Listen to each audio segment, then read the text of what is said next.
தேவனுடைய நாமம் மகிமைப்படுவதாக. கேள்வியும் பதிலும். நான் அவர்களுக்கு சிங்கத்தைப் போல் இருப்பேன், சிவங்கியைப் போல் வழியருகே பதவி இருப்பேன் என்று கர்த்தர் யாருக்கு சொல்கிறார்? பதில்: ஓசியா 13:5-7 நான் உன்னை மகா வறட்சியான தேசமாகிய வனாந்தரத்திலே அறிந்து கொண்டேன். தங்களுக்கு இருந்த மேய்ச்சலினால் திருப்தி அடைந்தார்கள். திருப்தியான பின்பு அவர்கள் இருதயம் மேட்டிமையாயிற்று, அதனால் என்னை மறந்தார்கள். ஆகையால் நான் அவர்களுக்கு சிங்கத்தைப் போல் இருப்பேன், சிவிங்கியைப் போல் வழியருகே பதவி இருப்பேன். கிறிஸ்துவுக்குள் அன்பானவர்களே, இஸ்ரவேல் ஜனங்களை தேவன் எகிப்து தேசத்திலிருந்து விடுதலை பண்ணி மீட்டு கானான் தேசத்துக்கு அழைத்துச் சென்றார்.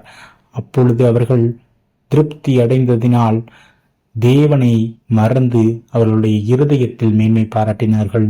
அவர்களுக்கு அவர் சிங்கத்தைப் போல சிவிங்கியைப் போல பதவி இருந்தார் என்று வசனம் சொல்கிறது. நாம் தேவனை மறக்காமல் அவர் செய்த நன்மைகளை என்றென்றும் நினைவு கூர்ந்து அவருடைய நாமத்தை மகிமைப்படுத்துவோம். ஆமீன்.